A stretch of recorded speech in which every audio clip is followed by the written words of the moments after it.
Hello there, it's Klein. I hope you are all well, and welcome to my very first Chit Chat Draw With Me video. Today I will be talking about my journey as an artist as well as how I got to where I am today. I'll be using my iPad to draw everything as well as Procreate. So go ahead and grab a yummy snack, a cozy drink, and I hope you guys enjoy.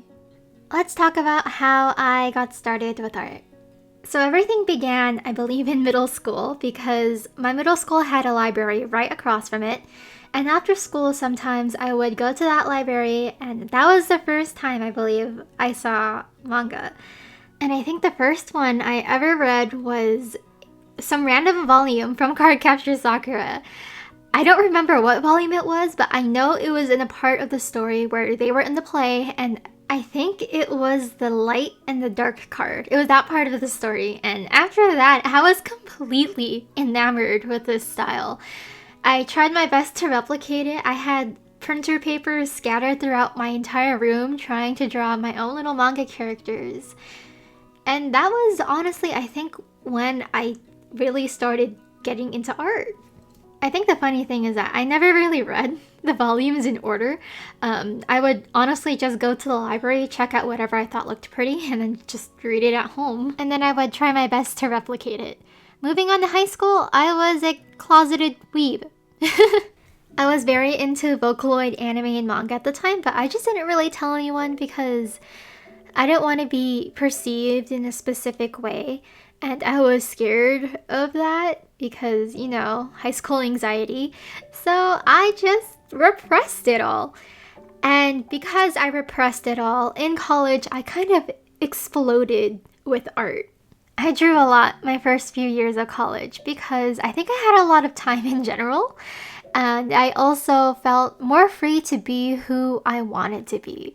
And the person that I wanted to be was a person who drew a lot. So I bought so many art supplies. I bought sketchbooks, I bought pencils, I bought watercolors, I bought ink, and I just drew my little heart out in all those sketchbooks. I have a few of them with me today. And I just feel such a massive sense of nostalgia going through them because I poured my whole entire heart and soul into these drawings that I made. A lot of them are of my friends with superpowers. I drew OC art. I drew things that I liked in the Vocaloid videos I watched. I drew the anime and the manga that I really enjoyed. And it was a very happy time for me. It was very freeing. I also did my very first 3 conventions during this time. I did AOD, which was my very first convention ever, and it is unfortunately no longer here. And then after that, I did Fanime, and Fanime I was so stoked to do because Fanime is a notoriously hard con to get into as an artist, so being able to do it the first time I applied was very exciting. And then finally, I did Crunchyroll Expo, which I had a lot of fun at. It was the very first one they had too. And I'm just very grateful to have had these opportunities to table at these conventions because it's how I met all the people that I know and are friends with now. This is also when I first started my YouTube channel, so if you scroll all the way down, you will see the very first vlogs of me tabling at AOD and Fanime, which is kind of very nostalgic for me. Youth.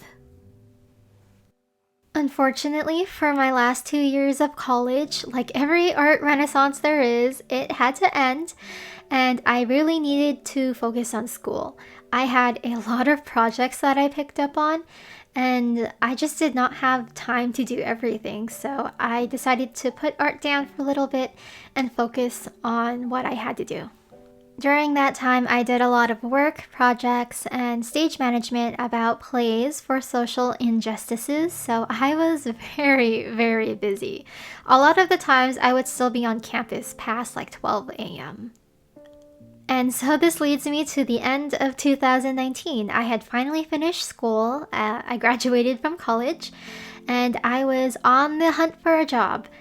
During that time, I worked on a lot of personal illustrations as well as original artwork, but a lot of my focus was looking for a job. However, 2020 came, and shit hit the fan, man. Prior to this, I had actually opened my Etsy shop in 2019, I believe in December. And 2020 was just a really bad time because I could not find a job for the life of me. And it was very unfortunate because there was one time where I did an interview and I was so sure that I got the job because I went through the whole entire process. I reached like the final interview, and then I found out they went with a different candidate. And I got so depressed after that. I felt inadequate and useless and just a lot of negative feelings. However, the one thing that made me feel better was artwork. And so began the journey of me pursuing my shop that I have today. I was super scared at first because I was so sure in getting a corporate job. I had no clue what I was doing with my shop at the time, but I luckily had the support of literally everyone around me, and I am so grateful because I understand that not everyone is able to get that support. With the help of my partner, I got a Cricut for my Christmas present, and that kind of kick-started everything. I began making stickers myself.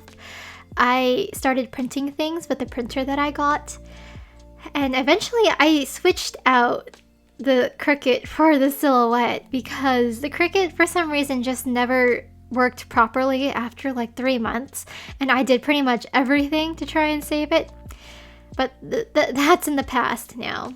I worked on mainly stickers for the first few months of my shop, and then I moved on to prints, and I made handmade clay pins because I was inspired by other artists.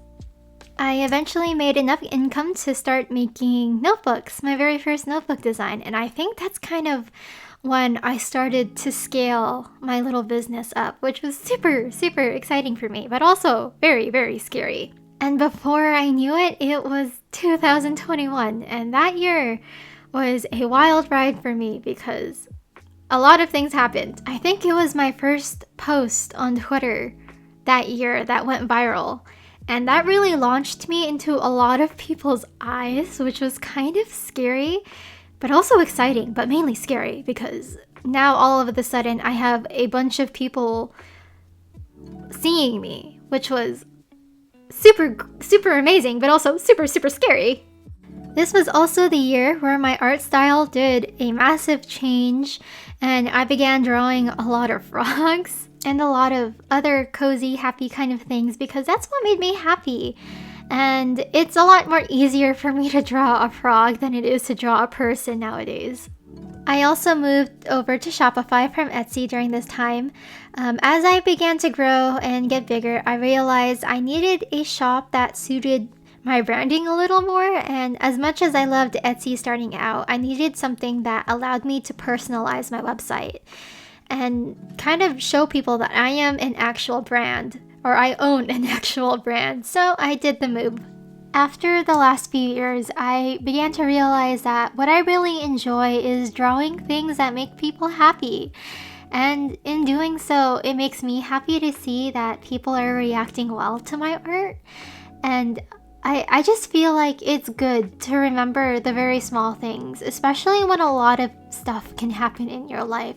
It's very important to remember the small moments, and my artwork is meant for those small moments. It is a representation of what I want to remind people of. Thus the name It's Klein, because Klein in German means small one, little one. It serves as a reminder to take it slow and it'll be okay.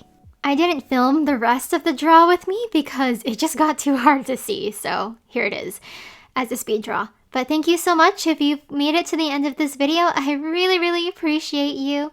And if you guys like this kind of chit chat, sit down with me, draw with me kind of thing, let me know and I'll do more. Otherwise, I'll see you guys next time, and thank you so much. Bye bye.